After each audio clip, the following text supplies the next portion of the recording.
Island girls in celebration of new religion.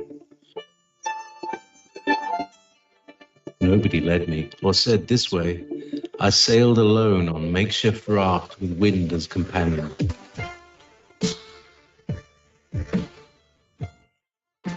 Fate for deliverance, confidence enough to assess new disposition. The seekers of lost paradise may seem fools to those who never sought the other world. Welcome to Momentary Zen with Zen Garcia. Visit www.fallenangels.tv. You're listening to Revolution Radio.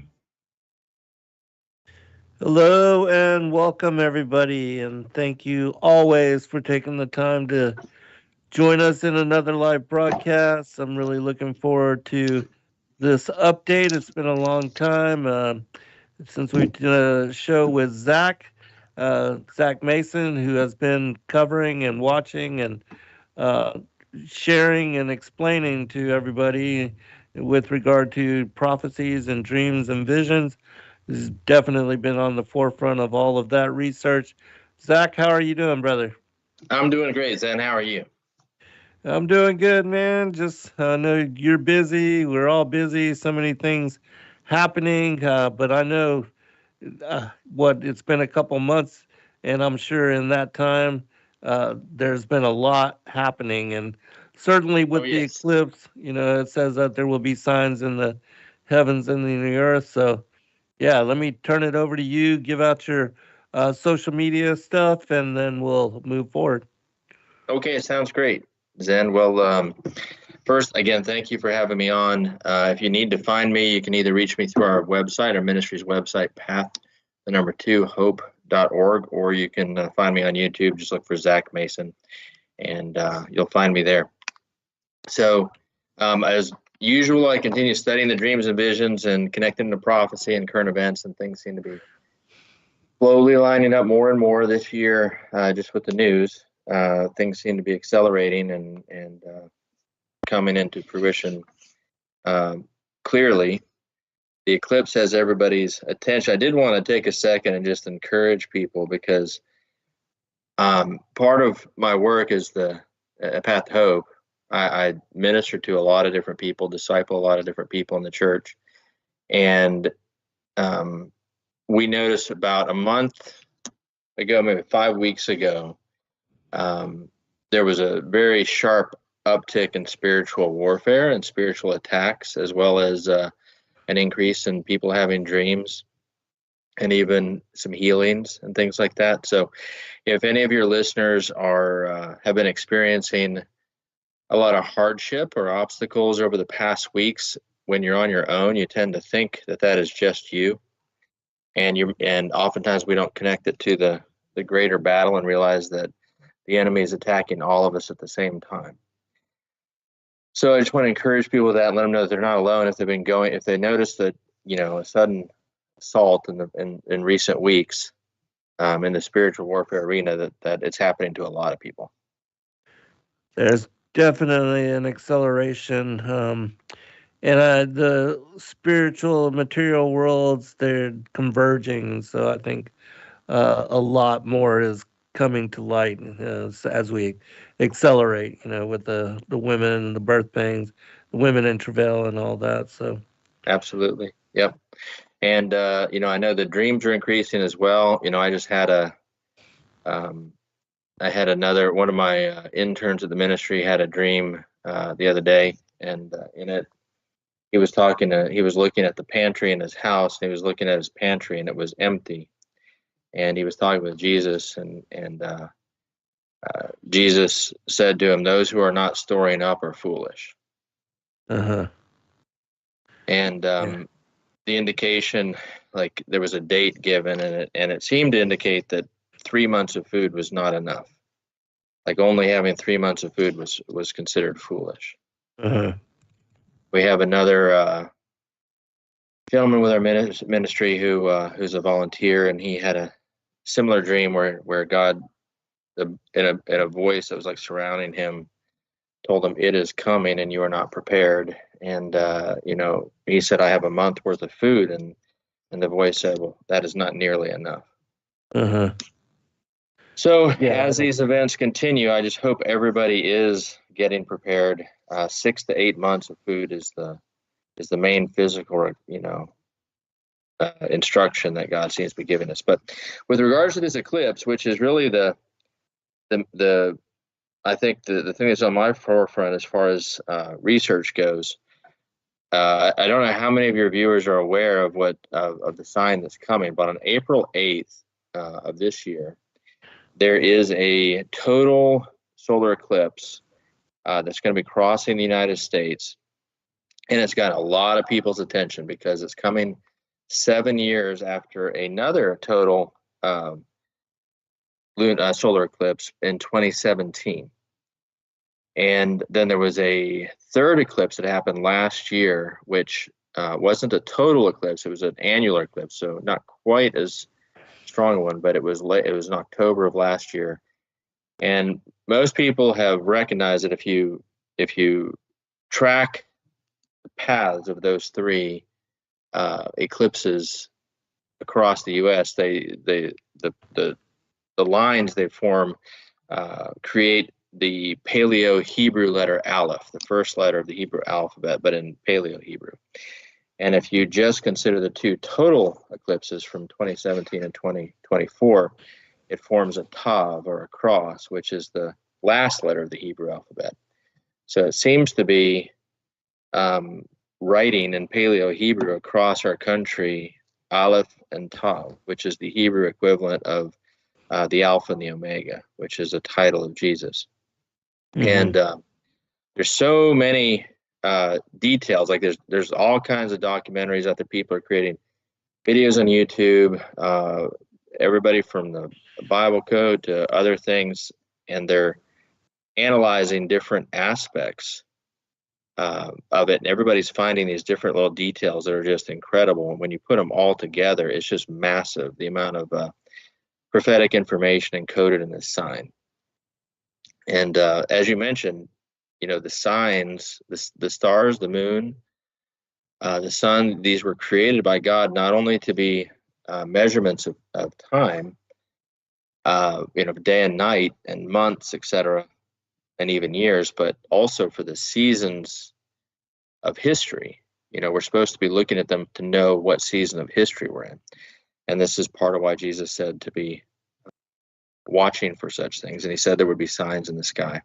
So these eclipses seem to be the first major signs in the sky that are catching everyone's attention. So I want to go over some of the things that have been seen and noted, and some things that I have discovered on my own that I haven't seen anywhere else. But the first thing I want to talk about is the curiosity of the timing of it. So there's only 3 times in American history that we've had a set of total lunar eclipses across the United States. The first time, there was a pair of eclipses that occurred in the middle of the American Revolutionary War.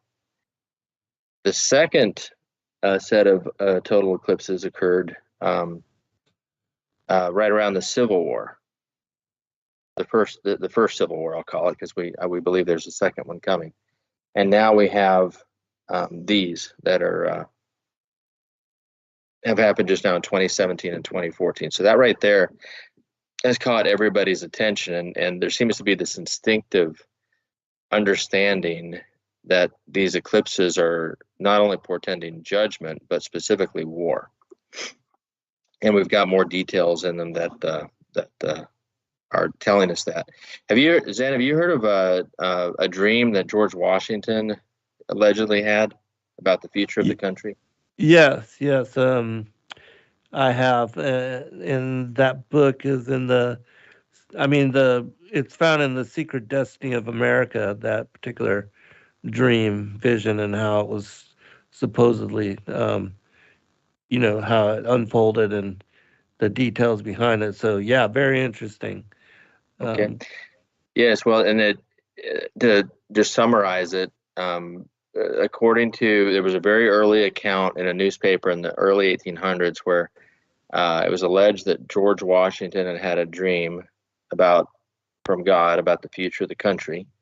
And in the dream, he was shown 3 wars. And the first one he saw was the American Revolution. And then he was shown a second war, which was Americans fighting each other, which would have been the first Civil War. And then in the third one, he saw the nations of the earth coming to attack the United States from without. So that's been around since long before the first Civil War. So it's just curious to me that it lined up with those 3, those 3 sets of eclipses. Another thing about the timing. Very interesting. Yeah. Another thing that stood out to me is that all 3 of these eclipses have occurred on the 29th of a Hebrew month. And the 29th of the month on the Hebrew calendar is called Yom Kippur Katan, which means Little Yom Kippur. So Yom Kippur Katan is like a monthly day of repentance. It's a smaller day of repentance, Day of Atonement. It's basically a day each month before the new month starts, where you're supposed to kind of think back and repent of your most recent sins. So this kind of stood out to me that each of these eclipses was happening on a Yom Kippur Katan, a sign in the sky, reminding us to repent of our recent sins. And obviously, I don't think we are going to repent as a nation. I think that seems obvious from the culture. We should also talk about, I want to also mention real quick, what is a solar eclipse? What does it represent symbolically?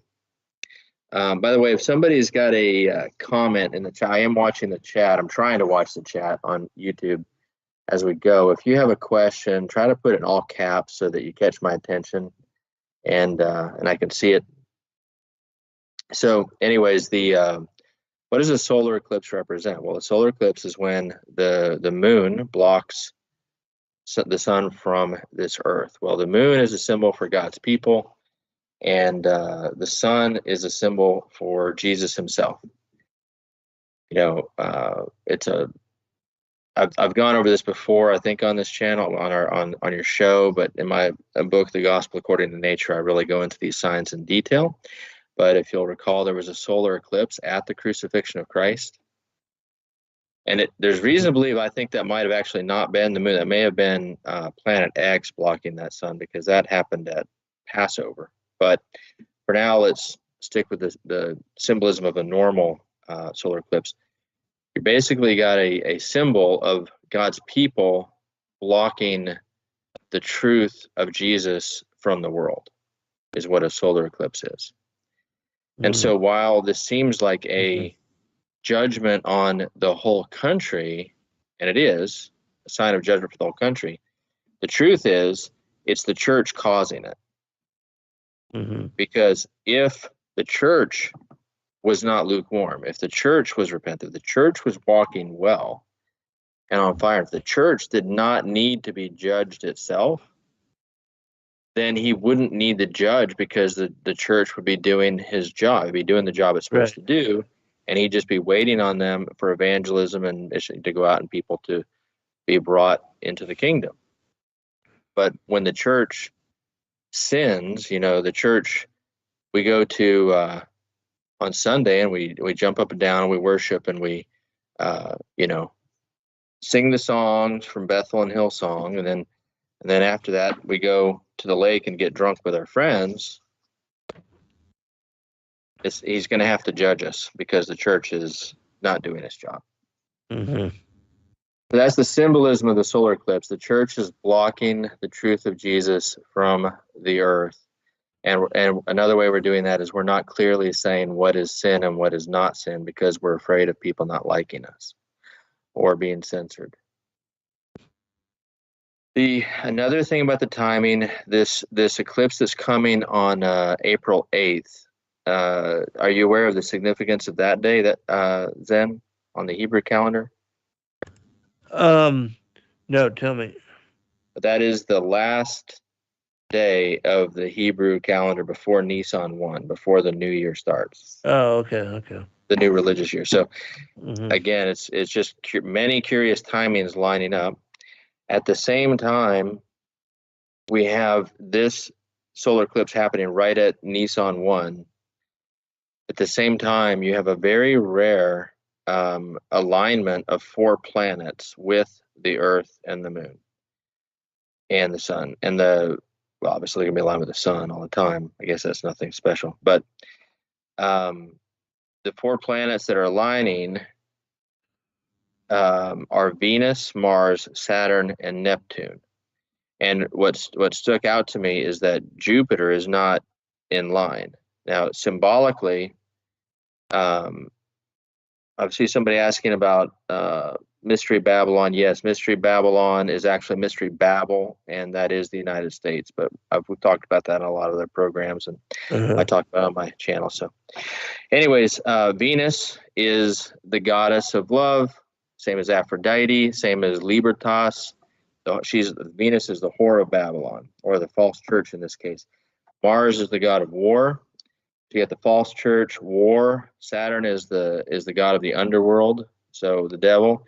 Neptune is the god of the oceans. The oceans are the nations, the world outside the kingdom. So those that don't belong to the kingdom. So Jupiter, on the other hand, as a planet, is, I believe, a symbol for the incarnation of Christ. Jesus as a man taking our blows for us, because Jupiter saves the earth all the time from asteroids and meteors that would otherwise strike us. And it's got stripes, and it's got this big old red storm on it that is just like the spear hole in Jesus' side. So I've thought Jupiter for a while was like a symbol for Jesus, but I notice Jupiter's not lined up. What's lined up is the whore of Babylon, war, the devil, and the world. Very, very interesting. Yeah. Then on and then it gets worse. Okay, so there's a comet called the Devil's Comet that's coming as well. Have you heard about the Devil's Comet? No, have not. Yeah, let me see if I can. I had it. Pull this up. I forget the official name of it. Let's see if I can get it real quick. While you're pulling that up, 12. The comet is the scientific name is 12P Pons Brooks. Okay, and I'm gonna talk more about that comet at the end. But basically, the comet is called Devil's Comet because it had some outbursts recently and grew 2 horns that made the astronomers decide to call it a devil. And it is going to peak on Passover. So, roughly 2 weeks after the solar eclipse. And then it will get closest to Earth 40 days after that, which is all significant. So just those elements alone, there's some very serious omens about the timing. Would you not agree? Yeah, without a doubt. And it's interesting because Joy had messaged me earlier telling me that this was the topic that you wanted to cover. And just last night, I had watched a video by this guy named Troy Brewer. And the title of it, and I pasted in the chat, is called The April 8th Eclipse. What You Need to Know, Unveiling Prophetic Signs in the Heavens. And you know about it, so I'll let you talk about it. But I just wanted to cover really quickly that he was speaking about how in the first eclipse that it went over 7 cities or towns named Salem. Yep. That's the next point. Oh, well, you go ahead. I don't want to. No. You go ahead. Tell what you know. That's fine. Oh, okay. So, and then the next one, he said that it goes this one upcoming that it goes over 7 cities, towns named Nineveh, and and he was talking about the task that Jonah had and how he believed that it had preceded, or that when he entered into Nineveh, that it came with the occurrence of a solar eclipse, and he said that always means to the nations that the Most High is sounding an alarm and bringing a warning, and that everybody needs to listen and to hear. Yes. And so that was a very interesting, and I'll post a link to it again, but go ahead. And yeah. Yes, and I'm doing a at least a 7 video series on my channel about all the details to do with this eclipse as well. So I already posted one about the 7 Salems, and I just posted one about the sign of Jonah a little bit ago. But as you said, so the 2017 eclipse, okay, the 2017 eclipse occurred on August 21st, and that date is significant. And it started in Salem, Oregon. So, you know what, if this is a radio program, and it would be helpful if we had some kind of visual, which we can't do on this program, but I would ask your viewers if they would take a second, get their phones or their computer out, and Google eclipse and the letter Aleph, or Eclipse America Aleph, ALEPH, and then look for the images that come up, and you'll see a map of the United States with the lines of the eclipse crossing them, 3 lines creating that kind of inverted A symbol, which is the Hebrew letter Aleph. It's helpful if you have that image in front of you to look at while we're talking about this, so you kind of understand what we're saying. But Just the so you know, 27th, Zach, say you what? can just so you know, you can share your screen. Oh, I can. And yeah, it's just that this is a radio broadcast, but the YouTube live stream, they'll be able to Okay. see what you want. Well, I don't want to screw something up, so I'll have to practice that. I'll practice that. Yeah, no next problem. time. But just so you know, yeah. Got it. Well, the 2017 eclipse basically started in Salem, Oregon, and then it darkened 7 different cities named Salem, and then it exited through a town in South Carolina named Graves. So it started by darkening Salem and then exits through Graves. All right. Now, a lot of people have connected Salem to Jerusalem, which I think there is a connection to there, but there's a more obvious meaning. And which is that Salem means peace, right? It means peace. Yes. And this is one thing I see people doing, is they're finding a lot of the words in the messages that God is communicating, but they're not necessarily putting them together into sentences. And what I'm hoping to do tonight is to read the sentences that God is speaking to some degree. So now some critics have said, well, okay, whoop-de-doo, so the 2017 eclipse darkened Salem, 7 cities named Salem. That's no big deal because there's 36 cities named Salem in the United States, so that's just chance.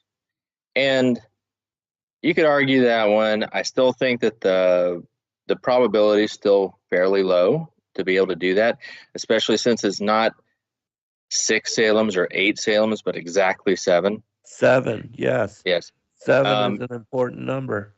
Right. It's the number of completion in the Bible. Completion, exactly. And yet, when you consider the other 2 eclipses, the 2023 one and the one coming this year, and if you are looking at this map in front of you, you'll see 3 narrow lines. These eclipse lines are narrow compared to the breadth of the whole country. Yet those 3 narrow lines are darkening 33 of the 36 Salems in the United States. Oh, wow. That's 90%. That is not so likely or probable. Right. Okay. So the first one, the message was very simply, you're beginning in Salem, Oregon. There's 7 Salems eclipsed, ending in Graves. 7 is the number of completion. Salem means peace. So the sentence got the main, and there's a lot more. Like there's so many. I read an entire book. I was very anxious to get my hands on to look at what this author discovered, but she listed every city in there that's being darkened by this eclipse. So there's all kinds of prophetic meaning in hundreds of cities that are being darkened. But for that, with the main sentence for that first eclipse, what God is saying is, peace is darkened completely and ends in Graves. That's Right. interesting. Peace to be darkened completely, ending in graves. Right. And so this is a clear sign of war, message of war coming in judgment. 7 years between it and the one coming now, which again, 7 is number of completion. It's a period of probation, a period of preparation, and hopefully people have been getting prepared. Then you get to what you were talking about with this eclipse coming up from Mexico towards Canada and crossing right over southern Illinois. This is where the two cross, like an X. An X marks the spot. That eclipse darkens 7 cities named Nineveh, as you said. But here's the clincher. There are only 7 cities in the United States named Nineveh. Wow. And that single line darkens all of them. But it gets more. There's one more city named Nineveh in North America, and it's in Canada, in Nova Scotia, I believe. And that one is darkened as well. Yeah. All 8 in North America are darkened by this eclipse. There's no other Ninevehs anywhere in North America. There is one other city in the world named Nineveh besides the ruins that are in Iraq. And that city is in England, in West England. And it is also slightly darkened by the eclipse. The eclipse kind of peters out right as it's getting to it, but it will be darkened by it. Wow, so that's interesting. And there's more because there's a city in Texas that it darkens right before it gets to the first Nineveh. And the name of that city is Jonah, Texas. That's so crazy. Okay, so it is darkening Jonah and then Nineveh completely. And you might ask yourself, well, why Nineveh? Okay, well, I believe that symbolically it's just a sign of Jonah saying Jonah went to Nineveh, pagan Nineveh, and said, this is basically what Jonah said. He said, he cried out to them over and over again, 40 days and Nineveh shall be overthrown. 40 days and Nineveh shall be overthrown. So this one's coming on April 8th. And so in theory, that statement would apply to this. However, I want to be cautious here. I know how God works, and I know how at this point, I see how he works with timing. I do not believe that there's necessarily going to be great destruction or something very big happening exactly 40 days after the eclipse or even the Devil's Comet. It's possible, but I tend to think that's the end of our probationary period. Like that's the last, like Jonah told Nineveh, you got 40 days to repent or you'll be overthrown.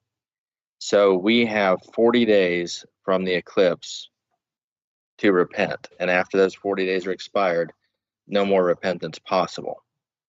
That's what I interpret from it. Now, the other reason is, Nineveh was the capital of the Assyrian Empire, and Assyria forcibly removed the lost tribes of Israel, the northern kingdom, and put them in exile. And as we've talked about previously on this program and on my channel, there is a lot of reason to believe that many of the lost tribes are living here in the United States, as well as in Europe, and really all the way over to northern India, even the Uyghur Muslims, Afghanistan, all of Ukraine, all of those peoples are part of the lost tribes. But the United States would seem to be a very high concentration of them, which would explain the great levels of faith we have here, or had, I should say. Right. But we are, if we are the lost tribes, or a representation of the lost tribes, then we went into exile 2,700 years ago, and we haven't been brought back yet. And so we are still in exile among Assyrians, or among, in Nineveh, so to speak. So that would be a secondary reason why Nineveh would apply. What about the the passage, wicked and adulterous generation seeketh after a sign, and there shall be no sign given but the sign of the prophet Jonas. Exactly. So now the primary fulfillment of that was the resurrection. Uh-huh. Just as Jesus was just as Jonah was in the belly of the whale, dead essentially for 3 days, and then resurrected by the whale spitting him out onto the beach, Jesus was in the belly of the earth for 3 days and then was resurrected. So that's the scholars understand the primary fulfillment of that was the resurrection. However, God always has multiple levels of fulfillment with all prophecies and signs. There's so many levels. So this definitely qualifies. Yes. Right.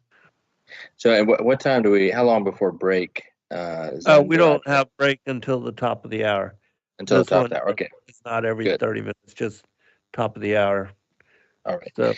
So all right. Now, let's talk about if people are looking at the map on their phones of the 3 eclipses and where they cross.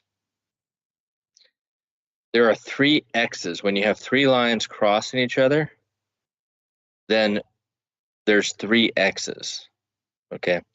And these 3 X's are crossing at 3 very important places as far that tell us why we're being judged. And the symbolism there is incredible. But when you think about the 3 X's, think about, have you ever seen Family Feud? The game show Family Feud? Yes. Yeah, I've seen that. Yeah. And what do they put up on the screen when somebody gives an answer that's wrong? The X, yes. Huge X. Right. And so, and when are you out? When you got 3 X's. 3 X's, right. And that's exactly what this eclipse is saying is 1, 2, 3 strikes, you're out. Right. 3 X's. And so let's talk about the first one of importance is over Salem, Oregon. Okay, that's the first X. Salem, Oregon is an important city to understand why God is judging and what he's saying. So the X over Salem is in regards to sin regarding the alphabet people. Okay, specifically the T people, if you know what I mean. Uh-huh. Does everybody know what I mean? The rainbow people. Yes. Okay, so on June 1st of 2017, Kate Brown, the governor of Oregon, signed the first law in the United States to protect trans people, T people. Okay. She signed it on June 1st in Salem, Oregon. It was the first of its kind. And it basically prohibited anybody from looking at somebody's original birth certificate to know what sex they were at birth. Oh my gosh. That's crazy. And the key is the day she signed it was June 1st of 2017. On the Hebrew calendar, that's the 7th of Sivan, which is Pentecost. That's the day of Pentecost. And not only is Pentecost, is that date the day that the Holy Spirit came out and baptized the apostles, that is also the day that God gave the Torah to Moses, that he gave the law to Moses. Yes. And actually, when you think about it, who was Moses interacting with in the tabernacle and on Mount Sinai? There was one exception where he interacted with God the Father. There was one time where he said, I want to see God, and God said, I will put you in the cleft of the rock and you can look at my backside as I pass by. I'll cover you with my hand. That was at that time he saw the Father. But every other time he was talking with Jesus. Mm-hmm. It would be the angel of the Lord, otherwise known as Yeshua, right, who was the one giving him the Torah, the law, and meeting with him daily. And this is why Moses' face began to glow and he had to wear a veil, because Jesus' face shines like the sun, as we see in Revelation. So, and we know, and again, these eclipses are spelling Aleph Tav, which means Alpha and Omega. So the Alpha and the Omega is darkening Salem, Oregon, right after this governor signs this law into effect on the very day that the anniversary that Jesus gave the Torah to the people of Israel. And in the Torah, it has laws against cross-dressing as well as homosexuality, right? Right. So on the anniversary of the day that law that Jesus gave the people of Israel, laws against cross-dressing and homosexuality, she is signing a new law into place, the first of its kind, among the lost tribes, allowing it and protecting it. Then the first eclipse happened on August 21st, 2 months later, 2.5 months later. Okay. And that eclipse entered through Salem into the United States. And it occurred on Yom Kippur Katan, the day of repentance, the 29th of Av. Okay. And the month of Av is associated with the destruction of both temples, right? The destruction of God's house. But in this case, this was the last Yom Kippur Katan of the civil year before Rosh Hashanah. So basically, God waited. He didn't do it immediately. He didn't bring the eclipse immediately after she signed the law. He waited 2.5 months, and basically in the same year, he waited as long as possible and then brought it on the last day of repentance of that year to say, are you going to repent or not? Fascinating. Okay. Yes. Then on July 13th of 2023, a new governor of Oregon signed another law protecting the same people group. And this one was much more serious. That was passed in July 13th. And that day is significant as well, which we're going to come back to. The next eclipse came roughly 3 months after that. Okay. Again, same delay. Again on Yom Kippur Katan, but this time of the month Tishri. So after Rosh Hashanah. So in the seventh, this would have been the 7th Hebrew year after the first one. And it happened exactly 7 days after Hamas invaded Israel on October 7th, which is 1 week, 7 days, complete time of reviewing of what happened to the people of Israel in modern nation of Israel, and considering what could happen in the United States. The review period, and then you have this eclipse come in. And that eclipse also came into Salem, Oregon. Both eclipses entered the country in Salem, Oregon. And you had now 2 eclipses, 7 years apart, and there aren't that many eclipses in American history. Right. And they both come into Salem exactly right over Salem is the center point for the cross, where those 2 eclipses cross. Yeah, that is crazy. Okay, I don't think that's coincidence. No. Right. Okay. So now let's look at the southernmost X. Okay. So anyways, the Salem X corresponds to LGBT, in my opinion. Now the X over the southern X, where the 2023, this is the point, the crossing point where the 2023 eclipse crosses with the eclipse that's coming on April 8th.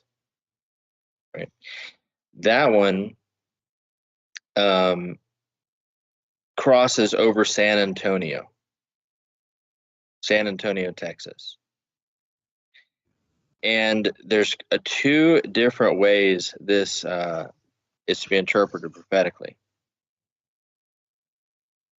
I think I'll come back to the second part in a minute. I'd had it on my list first, but I'm going to talk about that part second. The main connection is medical.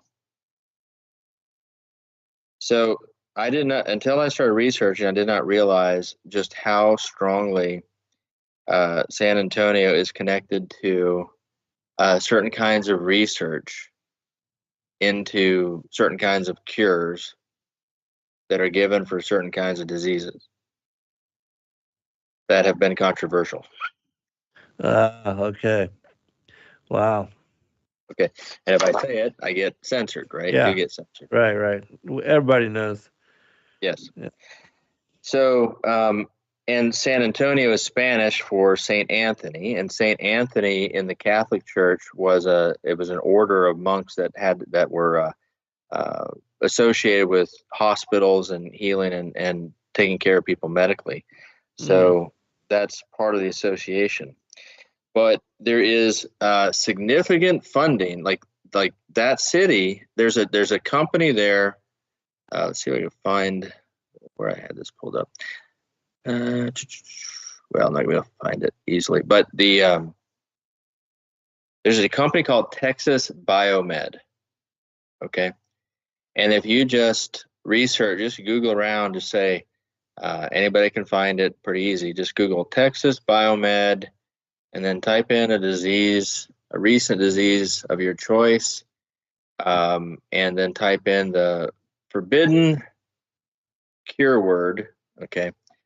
Injectable cure, and you will see all kinds of articles about grants, the National Institute of Health, and huge grants they've given Texas Biomed and this other group that is specifically focused on the development of these new injectable cures, and nanotech, specifically involving these injectable cures in nanotech. The University of San Antonio does seminars and conferences, and they have scientists speak and talk about all the ways they're using nanotech to fight disease, okay, which is very much connected to these injectable cures. And I even found articles that, I mean, it's hard to know exactly who did what with the scientific development of those cures, but I did find articles very specifically applauding Texas Biomed and the University of San Antonio, their development center, for contributing significantly to the development of the new injectable cure by the company that starts with a PF. So San Antonio seems to be very much associated with that. Wow. Okay. Now, they announced a new injectable cure for the most recent disease on October 1st of 2023. So they made a public announcement October 1st, 2023, that they had made a breakthrough and come up with a brand new type of injectable cure that's different from the one before that was so controversial. And, you know, I don't have to be a genius to hypothesize here and think if it's a brand new one and the first one was controversial, this one's probably even worse. Right. Absolutely. Okay. So, yeah. But they announced that they had made this breakthrough with that new injectable cure for that most recent disease on October 1st. And then this eclipse came over that very Center for Development, and Texas Biomed passed right over it exactly 2 weeks later. Wow. Okay.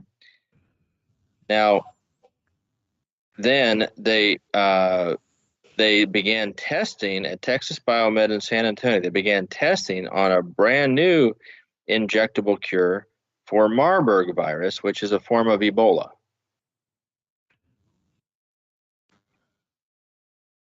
Now, if you go on my channel, if you or your listeners, you want to see a compilation of people's dreams that God has given them in their own words about the coming disease X, I've got a compilation video on there that is called "God is Warning Us About Disease X," and the World Health Organization has announced that it's coming very soon.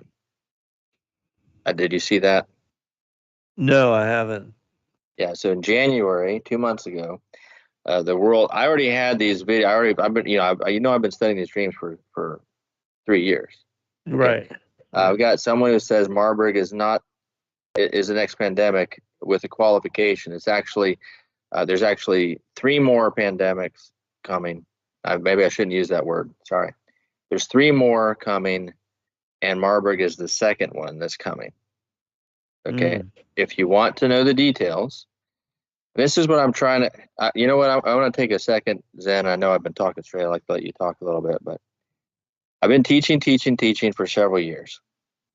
And in the past few weeks, I've had a number of people that I've really invested in and been teaching kind of come back and just say things and act like I'm just offering my opinion on some of these things to do with the dreams. And like it's just one more voice. And I'm really trying to get across to people that it's not just one more voice. And it's not because I'm important or smarter than anybody else. It's because of the data that I'm looking at. I'm reporting what God is saying. And I've compiled what God is saying to people in their dreams, and I've got them publicly available on my channel. And when you go watch those compilations, you realize, oh, this isn't Zack's opinion. This is why he's saying this. This is why he's saying that. Can you give out the channel again?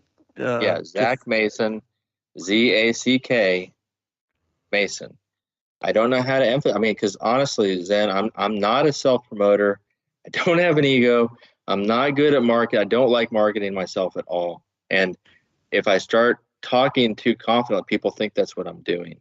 But I'm trying to wake people up and get them ready and take this seriously. Right.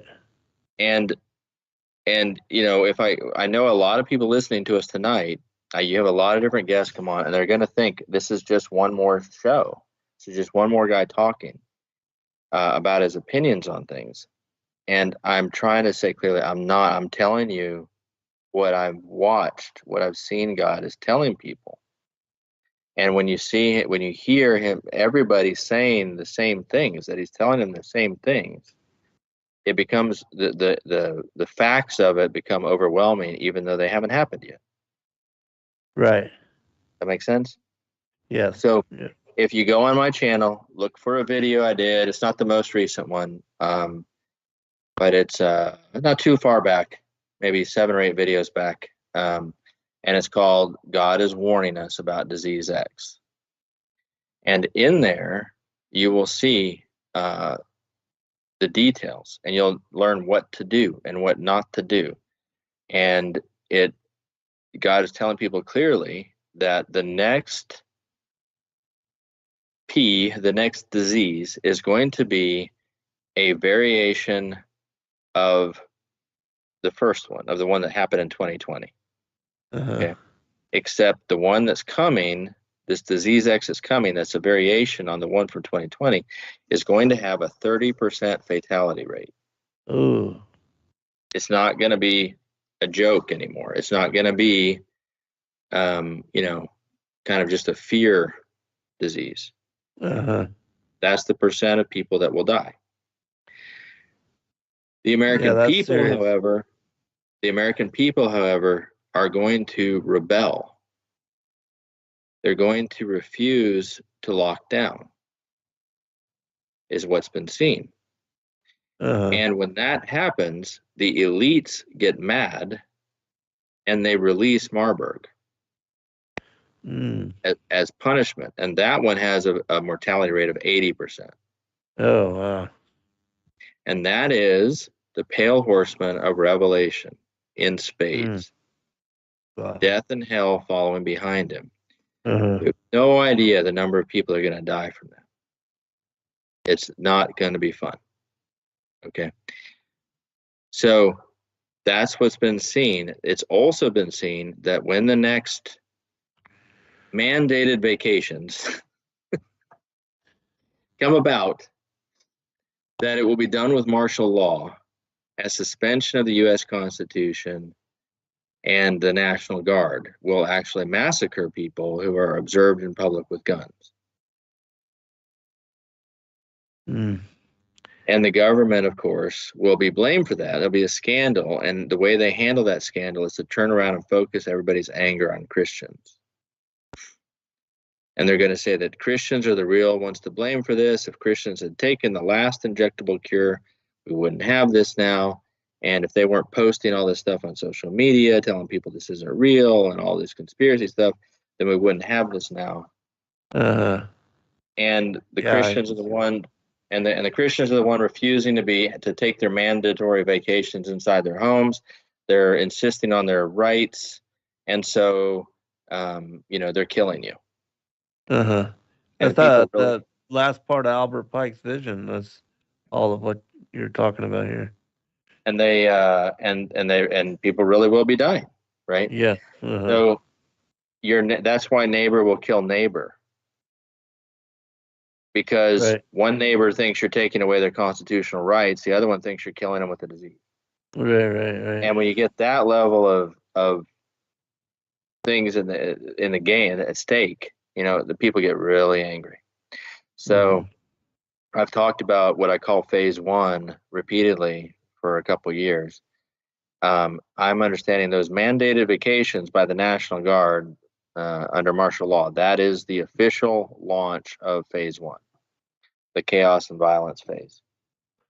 Well, but really quickly before we go to break, Zach, because we got 3 minutes still.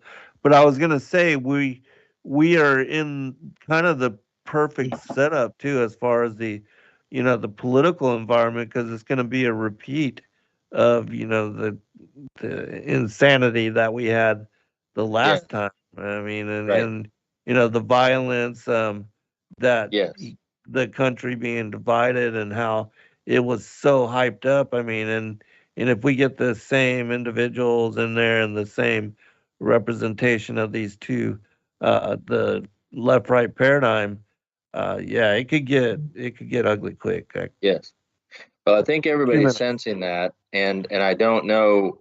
I don't have any dreams or visions or prophetic words telling me exactly when that would happen. But my gut is that this is just my intuition. So if I'm wrong about this, it's just my intuition was wrong, not any of my data, because I'm not using data for this.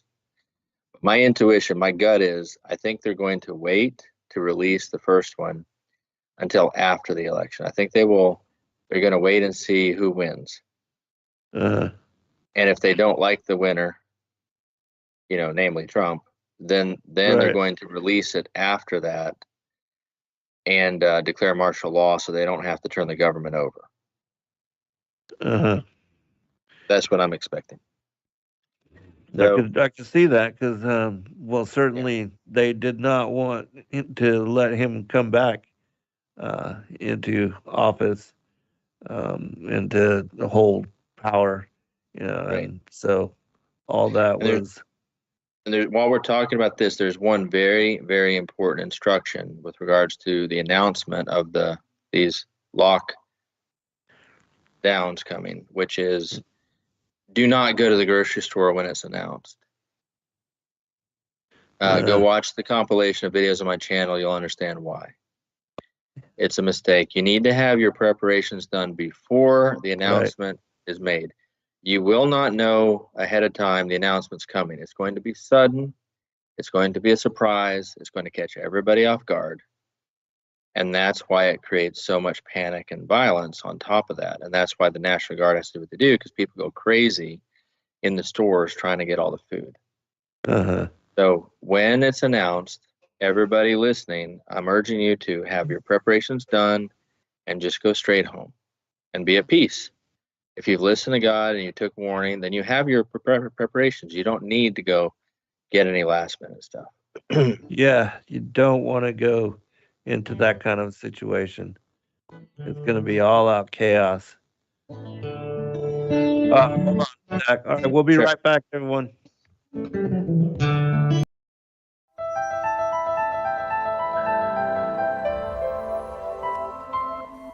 As a bookstore for truth seekers, it's our goal to make ancient manuscripts which were once held captive by secretive institutions available for public consideration.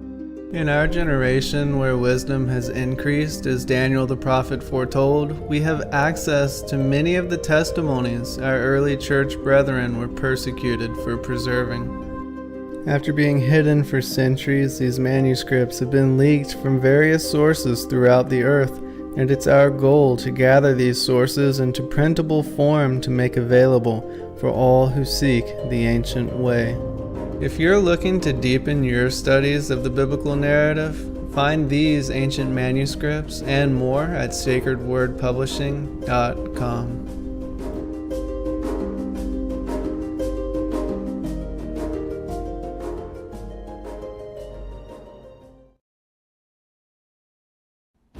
Your partnership with Sacred Word Publishing goes further than the publishing of ancient manuscripts and weekly video content. You also make a huge impact across the earth in orphanages in Myanmar, India, Uganda, and Kenya. Your support is crucial for the development of the ecclesia of real truth seekers. We thank you for joining us in hosting Secrets Revealed, Momentary Zen, the Digital Readers Club, Ask Me Anything series, and other shows that have helped lead so many to the truth of salvation. To become even more involved, please visit patreon.com/sacredwordpublishing, where you can partake in exclusive, interactive, patron-only content and help us continue shining the light of love in this darkened world.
For 1 second that the Capitol will ever treat us fairly, you are lying to yourselves. Because we know who they are and what they do. This is what they do, and we must fight back.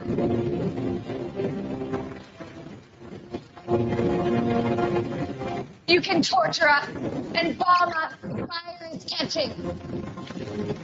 And if we burn, you burn with us. City.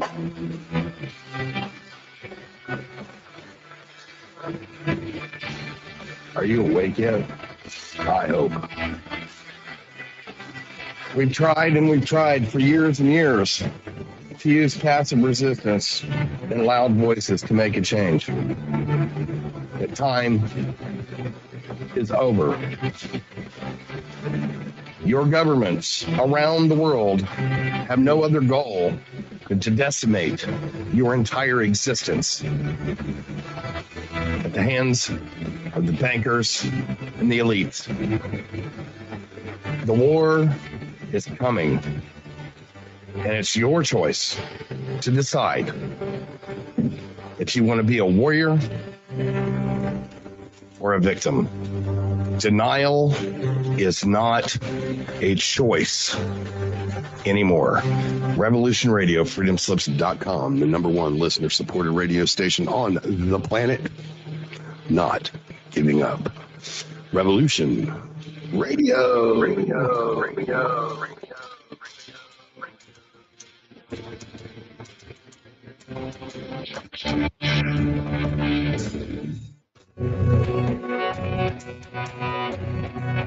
All right. Thanks for listening while we take that short break here at Revolution Radio, freedomslips.com. And now we're going to get back to your host.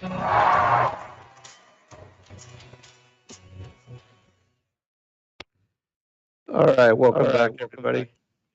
For a second Zack. hour, wanted to ask you if you had heard about the book Witnessing the End by Christian Widener. And the reason I asked is because he just recently had come to this discernment where he was looking at the Daniel 9, chapter 9, and all about the 70 weeks and everything, and he was specifically looking at some decree that was found on the Temple Mount, and I'll post a link to it in the chat room. But anyways, he connects the timing as to what we were talking about, when everything was shut down and everything came to a standstill. And it links that the decree that is found on the Temple Mount links to that particular day. And his viewpoint is that from then onwards that we would be in what would be the 7 years of the timing of the end, or the last 7 years, and that the midpoint would be. But well, go ahead. I'll have to take a look at that. But I can. Here's the thing: is there are lots of signs. There's lots of accurate dreams and visions from God. There's lots of accurate prophetic words, but we can go wrong with our interpretation. And so when he says that we might be close to the midpoint of the last 7 years, I already know I know he's wrong. I don't know how he misinterpreted until I read the book, and I would like to know, because it seems like there may be a really cool piece of information I'm not aware of, but I know from Revelation itself that the last 7 years begins with the two witnesses preaching. And we don't see them yet. Right. So that's impossible. And that's automatically ruled out. Doesn't mean that the piece of information you found is not something that's supposed to tell us something. It means that his interpretation of it is wrong if he's saying that it started then. Now, like, for example, it could have been he could have been off, and it's the next lockdowns that are actually starting it, right? Well, That's I could possible. actually be wrong in what I'm saying, because I only saw a small interview. I haven't read the book or anything, right. But bottom line is, we know those 7 years begin when you see the two witnesses, and we're in the birth pangs. The birth pangs are happening, but even if everything goes to heck in a handbasket, that World War III breaks out, these super plagues are going on, financial collapse, even if all of that stuff is happening, you think the world is just falling apart, but you don't see the two witnesses yet, you still haven't entered the final 7 years. Okay. Now, I want to add a couple of clarifying things to somebody who's asking about Marburg. Marburg is a form of Ebola. It's a form they've been manipulating and working on. And there was a hospital in Denver that was actually working on creating a injectable cure for it that would shed, meaning like you could give one person this injectable cure, and then if the person in their house didn't want to get the injectable cure, they would catch it from the injected person like a disease. And so you would get it against your will. So they're working on that as well. Now, I do want to address something else, because I see this quite often. People say, and I hope everybody listens to me carefully on this. You really have to listen to this. people all the time, I talk to people and they say, well, I'm not worried about a thing. My God's got me. And they think that they're saying something that is full of faith. And it's not true. Your God doesn't have you. He's not going to protect you just because you call yourself a Christian. And he says that clearly. We don't need to fear, that's true, and we don't need to worry. But we do need to follow instructions and obey and walk with him well. And when we do that, we will be protected. Okay, and when I say, why is it not an item of faith? Well, look what Jesus himself says. Because what is faith? True faith is not wishful thinking. And when you say, I don't have to worry about this, my God's got me, that's wishful thinking. God didn't make you a promise that you're going to be protected from any of these hard things that are happening. He did not make you a personal promise about that. At least not generically in the word. Okay. However, what true faith is trust and believing in what God has said. When you have a word from God or something he's spoken, then you can put your absolute faith in that. And so what Jesus says is, he says in Luke 21:36, he says, watch therefore and pray always that you may be counted worthy to escape all these things that will come to pass. So in order to be counted worthy to escape all these things, two of the things you have to do is be watching and be always praying. So if that's what he says are two conditions for being counted worthy to escape.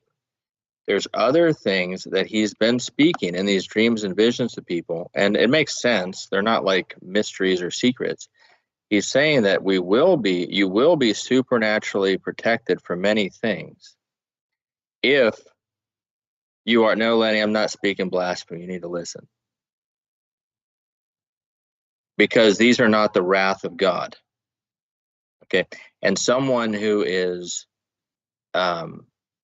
is putting faith in themselves and their special status in God's eyes, or what they think their status is in God's eyes, rather than what God is actually thinking and saying, that's not faith.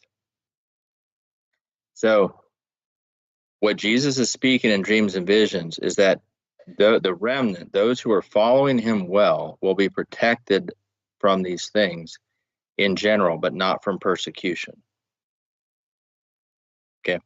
But we have to be obedient. We have to be growing in faith. We have to be, now, you can be killed in an earthquake or by a plague, and you can, if you're covered by the blood of Christ, if you repented of your sins and covered by the blood of Christ, you're still going to heaven.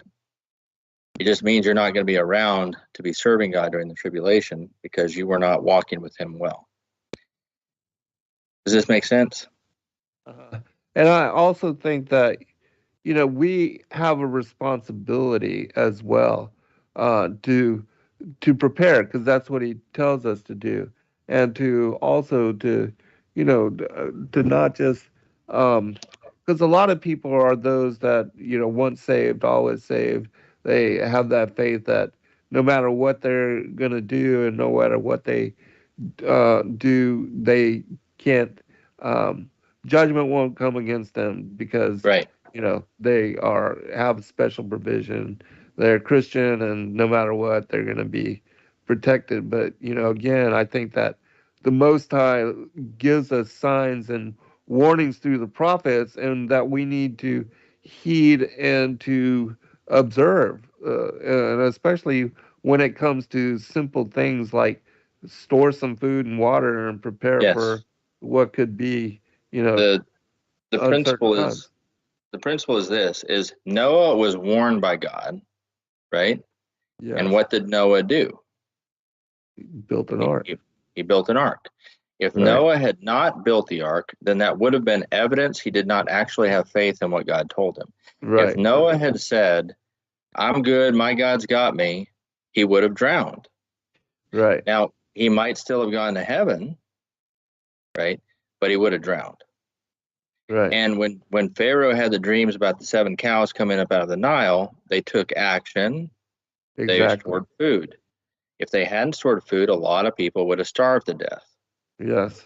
And that was Nothing- a lot of effort, building all the Yes. granaries, Yes, putting all the harvest together and storing it, correct. preparing. And if you hear a warning from God, if you hear a warning from God to prepare and get ready, and you do nothing in response, it means you did not have faith in what God spoke. Right. And if you don't have faith in that which God spoke, then there's a significant red flag that needs to be asked. Did you really believe everything else God has said? Have you Right. really repented of sins? Right. Right? So that's Yeah. the point. Anybody who says, I don't have to worry, my God's got me, they're acting actually pretty arrogantly. Agreed. And acting like they're special, like they don't have to worry about anything because their God's going to protect them. They have no promise of that when it comes to the wrath of man or the wrath of the enemy. They have to follow God's principles, right? So anyways, let's get back to so my point is what Jesus is saying in these dreams and visions. And I think a lady named Sandra was asking how we know this is going to be this way. Well, the easiest thing I try to point people to is UB Ready's channel, Cariana 83.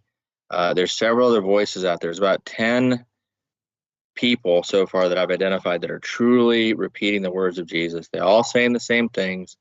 They're all in line with Scripture. And if you go out, I can bear testimony. If you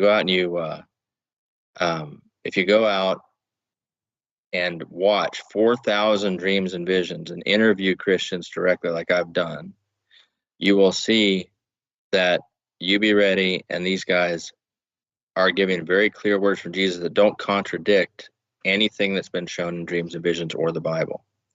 And that's why, for Sandra, whoever wants to know how are these things going to happen, you can either go on my channel and look at the compilation videos, or you can just go spend some time on UB Ready's channel. This is such an easy, simple one that I've verified so many times to my satisfaction. It's just the easiest place for people to hear what Jesus is saying and what they need to do. And if they follow Jesus' instructions, then you will be okay. Right. So, so now we were talking about San Antonio, right? And very connected to the development of these injectable cures, right? Yes. Now we saw the first X was over Salem, the second one's over San Antonio. The third X is over an area in southern Illinois called Little Egypt. Did you know that, Zen? I saw that in the video. Isn't that where it crosses? That's the crossing point? Yes. Yeah. So the 2017 and the 2024 eclipse, the one that's coming on April 8th, they cross, and those are the two most significant eclipses. Like the one in 2023 was just an annular eclipse, and it highlighted Salem and San Antonio. So because that was only an annular eclipse and not a total eclipse, that would seem to say that those two X's are minor or less weighty compared to the major X that's occurring over southern Illinois, which is from the two total eclipses. And the biggest the closest thing to a city that's there is pretty close to where they cross, and it is a city called Carbondale. Okay, and I'm going to point out that the meaning of Carbondale, Illinois, and I don't know how many people are on the channel are in Georgia or your other town, but we have a town in Georgia named Gainesville for those in Georgia, and it's about that size. But carbon has the atomic number of 6, and people, we are carbon-based life forms. So prophetically, the name Carbondale symbolically means the dwelling place of men. Think 666, that kind of thing, right? Yes.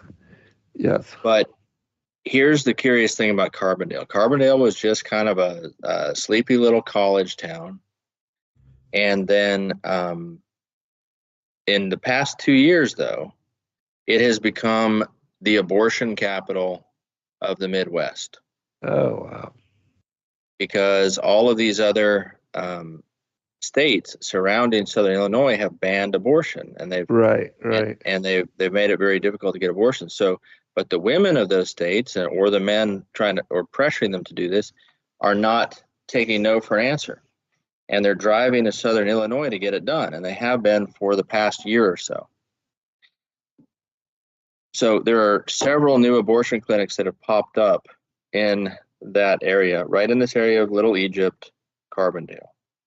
Wow. Now, the first clinic that I could find a record of, the first clinic that I could find record of that opened there was last October. Like, they've been for the past year and a half, 2 years, they've been like working hard to get clinics open there. They finally got the first one open on October 12th of last year, 2023. Keep in mind, the 2023 eclipse came 2 days later, right? Then Planned Parenthood opened the third clinic in the city on December 19th of 2023. Well, guess what else happened on December 19th, the exact same day? That was when Texas Biomed in San Antonio announced that they had successfully tested. They were testing the injectable cure for Marburg or Ebola. Same exact day. Wow. Okay. So now, and there's more about that area right there I'm going to talk about in a second, but I do want to just talk about this concept of 3 strikes and you're out. So, Zen, what do you say if someone wants you to sign a document, you say, hey, make your what here? Your mark, your sign. Make your mark, and it looks like an X, right? X, right. Okay. Make your X here, make your mark here. Okay. Then you have these injectable cures, we believe, from San Antonio are associated with the future mark of the beast. Okay. And what do you say about a treasure map? What do you put on a treasure map? You put an X on a treasure map, and you say X what the X spot. marks the spot, yes. X marks the spot. Yes. So an X is like a mark, right? And then when you think about a cartoonish portrayal of somebody who's died, like if you look at if you get watching a cartoon and a character has died, what do they put over their eyes to show that they're dead? Right, X, yes. X's, right? So this corresponds to abortion, babies being killed with X's over their eyes. So you've got the X in Salem, where the governor signed these laws. You have the X in San Antonio associated with the mark of the beast in the future. You have the X over the eyes of the babies being killed in Carbondale in Southern Illinois. And then in each one of these places, you actually have 3 X's specifically, because you have 3 abortion clinics that have opened in Carbondale last fall. You have 3 different developments with the injectable cures in San Antonio.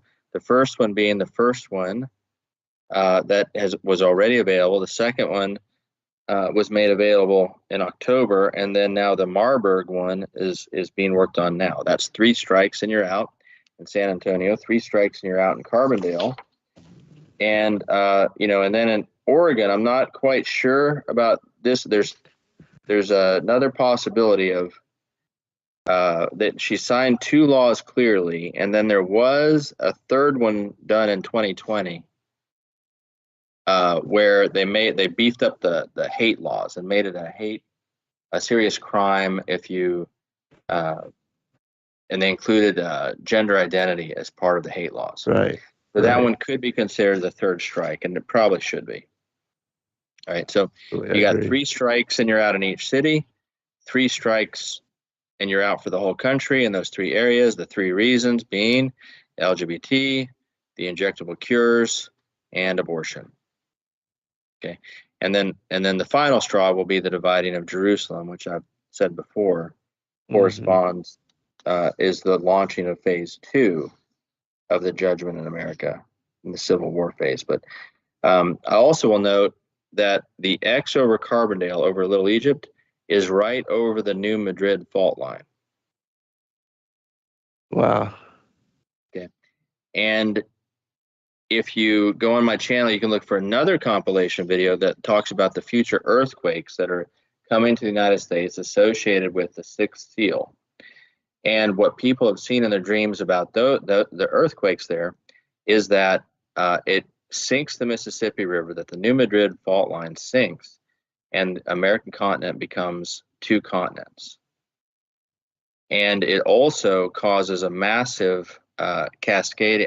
There's a fault line in Oregon and Washington State called Cascadia, and the X up there is right over that. And people have seen that Mount Rainier explodes, and tens of thousands, if not hundreds of thousands, are killed there. So both of those X's are marking a spot of damage. And then the eclipse coming up from San Antonio, also, we talked about how that one is the 2024 eclipse. It goes through Jonah, Texas, and then through 7 Ninevehs, right? Right. Well, the very first place that it darkens in the United States is Eagle Pass in Texas, the very place that the governor of Texas sent the Texas National Guard in to take it over from the federal government. You remember that? Right. Yes. Okay. And the pathway that eclipse is following is the pathway of these invaders coming up across the border through Eagle Pass. Notice the prophetic meaning of Eagle Pass. It's the pass into the eagle. Yes. Okay. This 5th column, and we may have, I don't know if we'll get a chance to talk about the 5th column that's coming up across the border, but they're coming in, and they're not just normal immigrants. They're actually foreign soldiers, Chinese soldiers, Sudanese soldiers, Venezuelan soldiers, Iranian soldiers. They're being given money, they're being given arms, and they're just waiting. And investigative journalists have documented this. This was seen in the dreams and visions a while ago. I knew about it. I've talked about it, but now it's in the news. Okay, but that path of the eclipse is coming on April 8th. Is coming up in the direct pathway that this 5th column, these invaders are following, coming in through Eagle Pass. Wow. And they're going to the heart of the country, which is Carbondale, the dwelling place of men. There's just so much symbol. I'm telling you, it's so much now. And there's even more. So, the main crossing, the main X. Is happening, I'd say, in Little Egypt, and Carbondale is near it, is very close to it, but it's not exactly over Carbondale. Like if you narrow these eclipse path down to a very narrow line, like if you find the center line of each eclipse, the area that is darkening, and you look at the point where those center lines cross, which is a very narrow line, those center lines cross exactly over a little town named Makanda. Makanda, spelled Makanda. Makanda. And I will also point out there's another huge coincidence, is if you look at, you have to think about this for a second, but I'll try to explain it. If you look at the 2017 eclipse, as it went across the United States, every eclipse has some variations in how long it lasts for you, depending on where you are in the country when you see it. Does that make sense? Yes. Like for some people, it's a very fast eclipse. If you're in the center of its path, then it's gonna be the maximum amount of time. Okay, you'll see it for the maximum number of seconds. The shadowing will be maximum. Well, there's a technical term for that. I forget what that technical term is called. But the 2017 eclipse, the maximum peak of it was exactly in the town of Makanda. And then somehow, coincidentally, the center line, the exact center line of this next eclipse crosses completely perpendicular to it, but still crosses exactly at the peak of the first one in Makanda. Wow.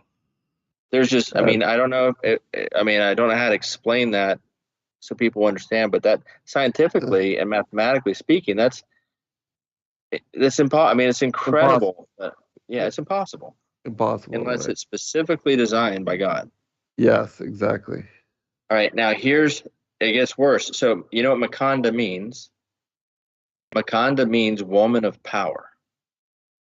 Huh. And it is obviously related to the feminist spirit, which is driving these abortions. And the in vote.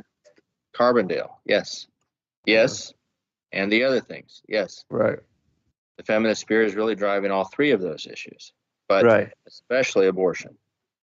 And so Makanda is the very center point of where this is darkening, means woman of power. It means feminist, basically.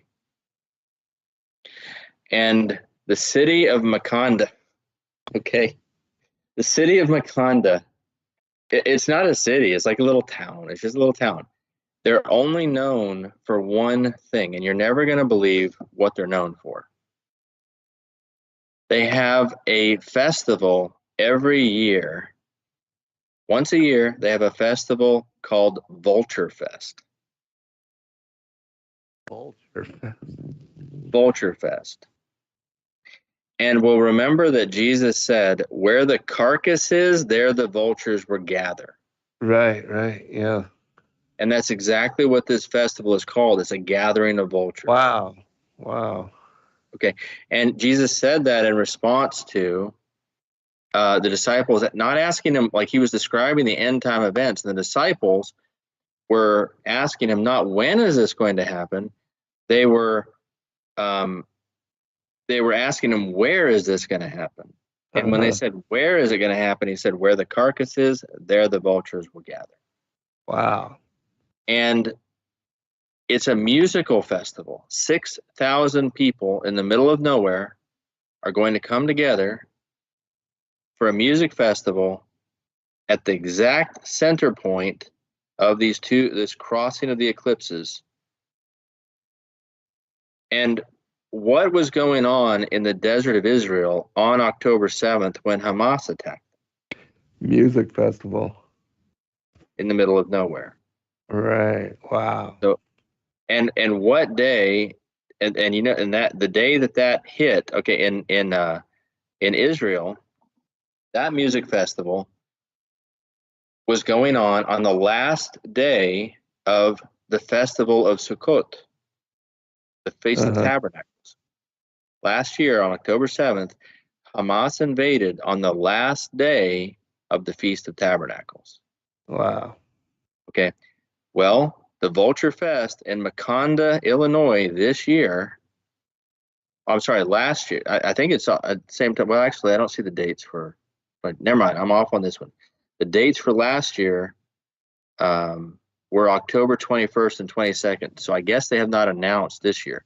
But I'm going to be looking very carefully to see if their festival is going to happen in the last days of Sukkot, of the Feast of Tabernacles again, because they do it in October, in late October.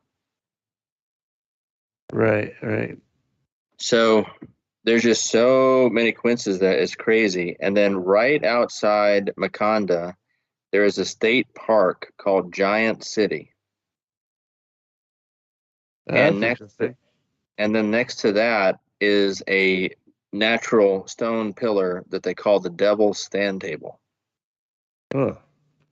And what is it? What is a stand table? Well, a stand table is a table that you use while you're standing up. And the primary location where you would have a stand table is at a nightclub or someplace where you're at a party.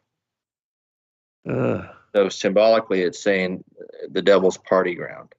Right. So for the last cross seems to be that cross over Makanda, over Carbondale, is like saying Jesus is marking it and say, here's the carcass. This country is a carcass. And the vultures are gathering to prove it. So now there's one more thing about the eclipses. Okay. And that is the Hebrew letters that they write, which is the Aleph and the Tav. So again, this is Jesus' signature, right? The Aleph is the first letter of the Hebrew alphabet, and the Tav is the last letter. So this is the same thing as saying the Alpha and the Omega. It's Paleo-Hebrew. It's not modern Hebrew. It's the Paleo-Hebrew letters, the same letters that King David would have used, Moses would have used. And the fact that these eclipses are literally drawing an aleph across our country, and then a tav, the cross, across the country, is not only his signature, saying these eclipses are my word, they're my writing, the aleph and the tav, but it's more than that. He's saying, because the aleph is the first letter and the tav is the last letter, he's saying, I have the first word on things and I have the last word on things. Yes, yes. Right. So he has the first word. He gave us the Torah. He gave us the law. And then this governor in Oregon thinks she's going to pass a new law. Right. And he says, no, I not only have the first word, I also have the last word. Last, yes. Yes. Right. And he's saying it about, the other two areas as well. So, and then there's a third one. Because all of this, one thing that stood out to me is that Salem, Massachusetts is the one Salem that was not darkened. Like there's 3 Salems not darkened. Salem, Massachusetts is one of them. And that struck me because Salem, is famous for the witch trials. Right. And, most people, what we're told, woke society tells us is that it was the crazy Christians accusing all these innocent people being witches, and they killed a bunch of innocent people, and it was the nasty legalistic Christians who did it. Okay. Well, when you study the real history of it, that isn't what happened. What happened is this this Caribbean lady named Tituba, who was a witch, she was doing voodoo magic type stuff, had these young girls, young teenage girls that she was telling very demented stories to, demonic stories, even stories involving sex with demons and things like this. And these 2 girls started acting possessed, like they started going into convulsions. And then they began accusing people. Okay. And then some other people joined in and began accusing people. But the curious thing is, none of the accusers were church attenders. Yet everybody who was killed was. In fact, I think at least 1, if not 2 pastors were hung as witches, male pastors. Wow, yeah. Okay, so the truth is, this was actual witches persecuting true Christians and hanging them. And the end result was the foundation of Christianity in the United States was shaken, where people no longer thought we could have a theocracy or a nation ruled by God. Like that was the beginning of that. So that said, and if you go to Salem today, like it is full of witch, like it's become a magnet for every real witch and Wiccan in this country. Like they go there, they do seances, they do occult things. It's really dark if you go to Salem, Massachusetts today. And so this kind of struck me that it wasn't being darkened. I still don't fully understand why. I'm still going to think through that and research. But I just noticed that abortion and the trans thing and even the medical things, medical is related to sorcery, right? Yeah. Sorcery is pharmakia. All of that is related to witchcraft and occult rituals, right? And so in essence, but then when you look at there's a secondary symbolism. Not only does the Aleph and the Tav, not only do those symbols represent the first and the last, so the Alpha and the Omega, the first word and the last word, but the Tav literally represents a nail or a cross. And the Aleph represents a bull or an ox, the sacrificial ox of the sin offering for the people of Israel. And so when you have what these eclipses are actually drawing on the map of the United States is not only Jesus' signature, I am the Alpha and the Omega, and I have the first one and the last one. They're also drawing a picture of God's ox on the cross. Wow. Of witchcraft is crucifying Jesus. You know, our sin is crucifying Jesus. That's also pictured into it. There's just so much here. Like I said, I knew it would take a full 2 hours to even try to get through it. We haven't even touched on the Devil's Comet. Right. Do you want to talk about those things, or do you want to talk about Devil's Comet? Let's go into the Devil's Comet. Okay. Because that sounds very interesting, and it's one of the signs as well. So. Right. So after the eclipse on April 8th and the planetary alignment on April 21st, which is Passover, the Devil's Comet will reach the perihelion, which is the place where it's closest to the sun. And that's where the sun will have the biggest impact on it as far as its pathway goes. Then it approaches the Earth, it gets closest to the Earth 40 days later. But here, I want to point out some dates associated with it that I discovered that meant something to me. First, I note that this comet is a known comet. Like, it's got a period of about 71 years. It comes in and out of our solar system every 71 years. It was first discovered on July 12th, 1812. Okay, July 12th, 1812.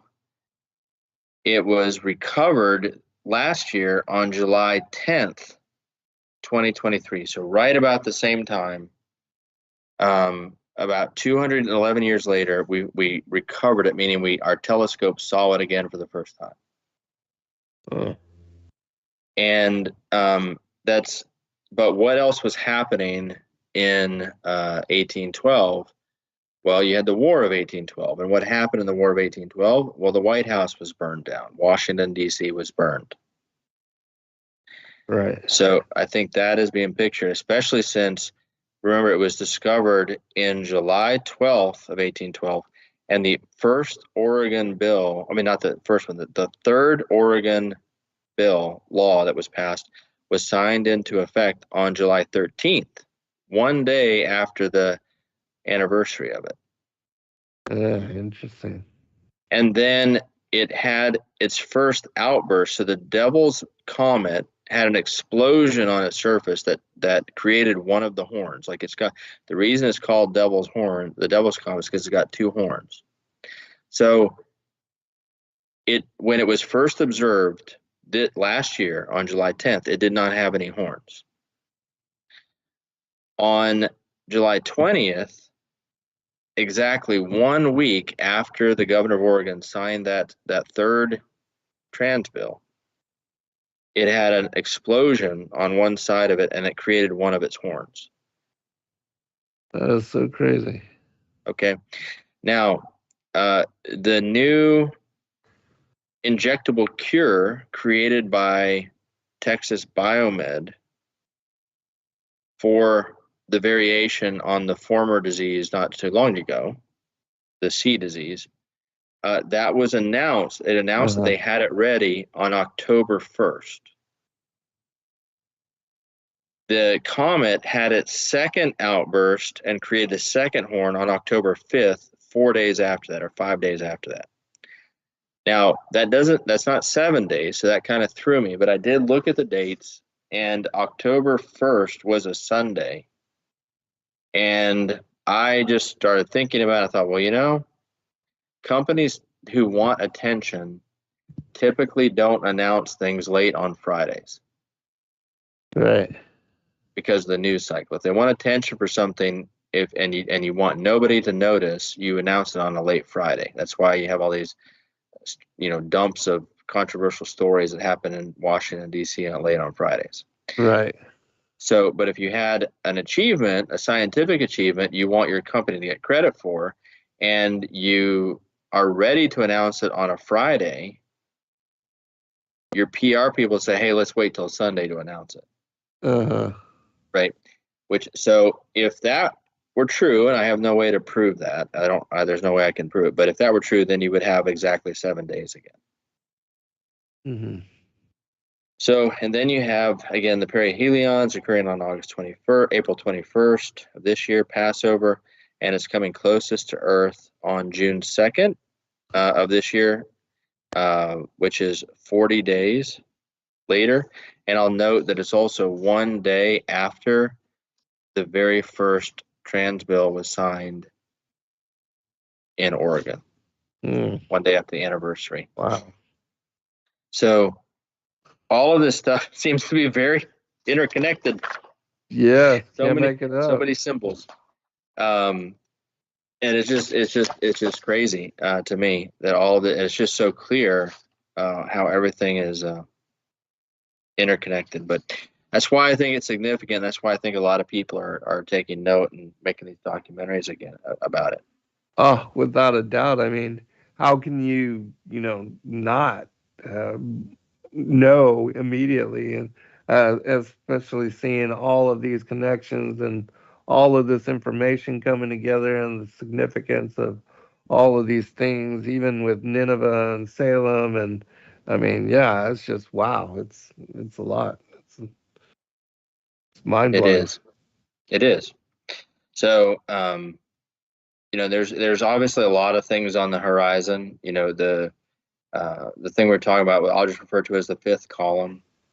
I don't know if your listeners have seen the investigative journalism reports on that, but apparently our government is funding and facilitating the migration of hundreds of thousands, really millions of military-age males into the country, and they're being given debit cards. Oh, and guess which off-duty police officers are receiving these illegal immigrants from the Border Patrol and putting them on and escorting them to different parts of the country, including putting them on planes. Guess which police departments off-duty officers are helping do that, are getting paid to do that in a private capacity? ICE. San Antonio.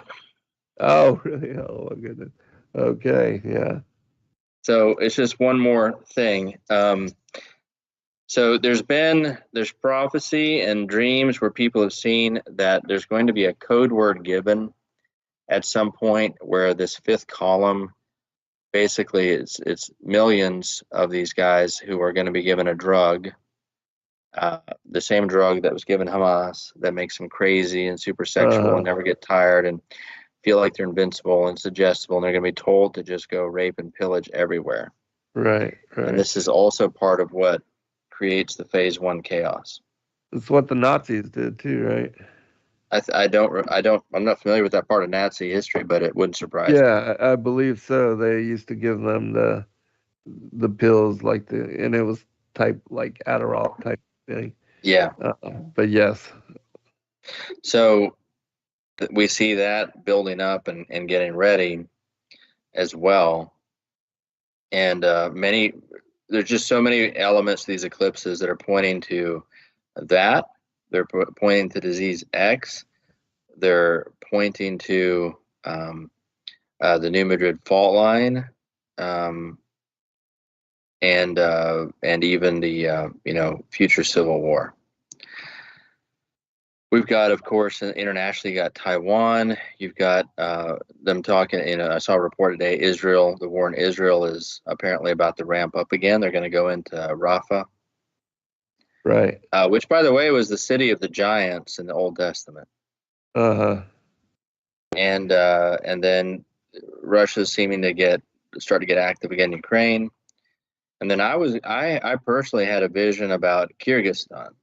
I think it was about a potential war in Kyrgyzstan, and after I started researching based on what I saw, I understood that it would be over uranium. And really, that would probably be a whole nother show, Zen. But as I started researching uranium, I realized that pretty much all the international events we've been watching are around uranium or biolabs. Well, it's a lot of information, Zach. It is. I'm sorry, it's like a fire hose. No, it's good. I mean, because we try to bring you on periodically so we can keep up with all of your research, and just, things have happened where we weren't able to have you on, but it's good to catch up and to get caught up. But we only have like 10 minutes remaining. I want to make sure that you give out your contacts again where people can go to find and support your work. And if you would, just mention your book on Revelation, and then, the whatever you want to cover as far as the last of the show, final comment, all of that. So. Okay. Well, again, thank you for having me, Zen. And yes, you can find me on YouTube. Just search for Zack Mason. Our website is path2hope.org. That's path2hope.org. That's the ministry website. And really, the thing I think it'd be good to close with is to talk about how do we maximize our impact for Jesus, and how do we make sure we're aligned with him, and we are protected from most of these things, and we don't have to have any fear. Yes. And so we have a course at Path2Hope we developed called Path to Strength. You can download it for free. You don't have to pay. It is available in book format. If you want a book version, you can buy one off Amazon, or you can call my bookstore, Liberty Books, and order one that way. But we have the PDFs available on their Path2Hope website where you can download those for free, because we're really not interested in making money off it. We just want people to get spiritually strong. Yes. And this last Saturday, I started doing live sessions on YouTube where I'm going through the steps. So the Path to Strength is a 14 lesson course. We usually recommend doing one lesson per week. Each lesson has action steps that are related to spiritual disciplines, and it's based in the meanings of the names of the tribes of Israel. But how I talk about it with people is, oh, great, you got a discipleship course. That's nice. I've got other discipleship courses I do. Why should I take this one? And my response to them is, I just say, do you want to feel better? And right. They say, what do you mean? I said, well, do you struggle with anxiety? Do you struggle with fear, anger, lust, apathy? Do you feel connected to God or disconnected from God? Right. And then we say this very clearly. Say, we give a guarantee. We say, if we guarantee that if you go through this course and do the action steps, you will move out of anxiety into peace. You will move out of fear into faith. You're going to move out of apathy into passion. You're going to start to feel strong. You're going to start to feel confident. You're going to feel more connected to God, and you will even begin hearing his voice speak to you. And it's not really that big don't have to really wonder, how can we guarantee it? Well, because we're just, these are common biblical practices. They're not secrets, but they're just practices that Christians don't do. Like, right. Just how many Christians are actually reading significant portions of the Bible every day? Not many. Not many. How many Christians are confessing their sins and spending time with God in prayer daily? Very few. Many, yeah. Right. So we're just teaching these basic things, but what we watch, I've taken hundreds of people through. I think we're going to be close to 400 people we've taken through it so far. Awesome. And 100 of them were in the Middle East. I had the privilege of going to the Middle East in November to teach Christians in Egypt and Jordan and Turkey about it. Yeah, that's very cool. But what I see every time is they come in, we start the first lesson, and they're looking at me and they're saying, I said, well, why are you here? Why do you want to take this course? And they said, well, I want to be closer to God. I just don't really know how. I don't know what to do. I feel like it should be possible, but I don't know how it could really be. How can I even have an impact on whether or not that happens? And so we'd say, well, let's just do these lessons. And the key again is the action steps. The teaching in these lessons we think is good, but the power isn't in the teaching. The power is in whether or not you do the things that we tell you to do. And if you do those things, then you're going to experience God's power flowing through you. Not in a name it and claim it, declare and decree kind of way, but in the way God actually designed his power to work. And so usually after the second lesson, I see their face change a little bit, and they start to say, I do feel a change. I do feel like something shifted. I feel lighter. Right on. And say, that's great. Let's keep going. Then by the time we get done with lesson, like when they're coming into lesson 6, you start to see the real strength on their face. They start to say, I do feel strong. Then by the time when they're coming into lesson 8, they've really got some confidence now, and they're starting to say, I really do I feel strong now. I can't believe how I'm feeling and the things that have changed inside me. Awesome. And then by the time we get to the last lesson, they're so excited. They usually I want to lead one of these groups. So nice.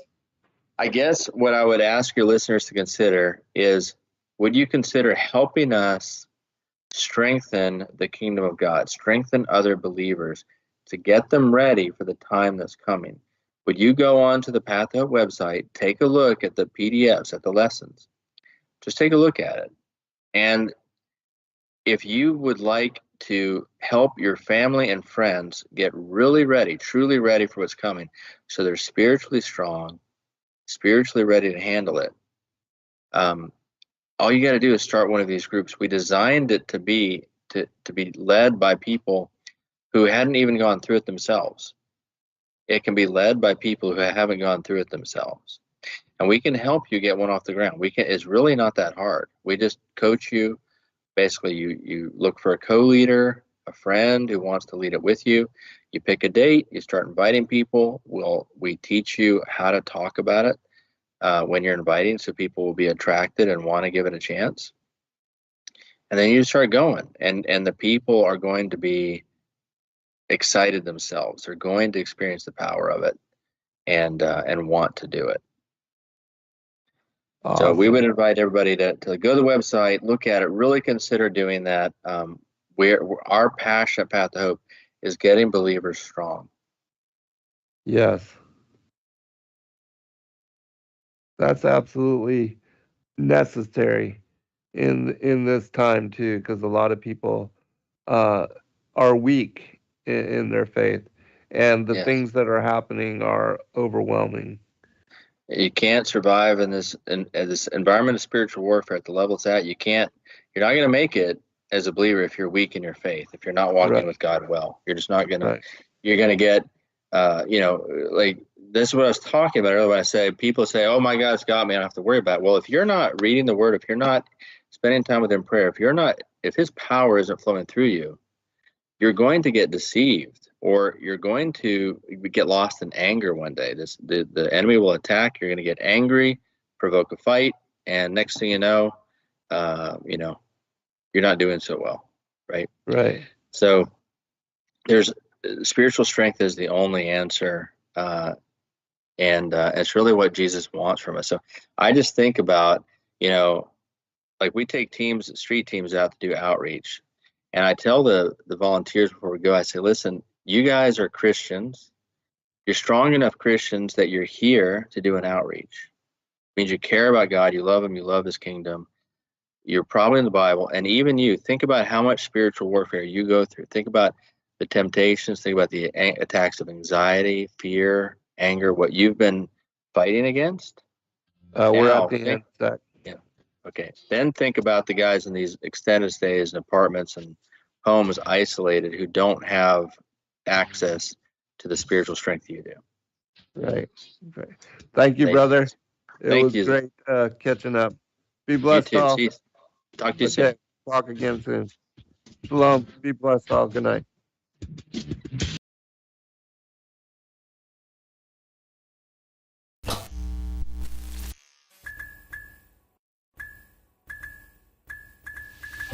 Thank you, everybody, for joining us for this video and this broadcast. We appreciate all of you and thank you for your patronage. Please do like and subscribe and share with your friends. God bless all of you in your seeking.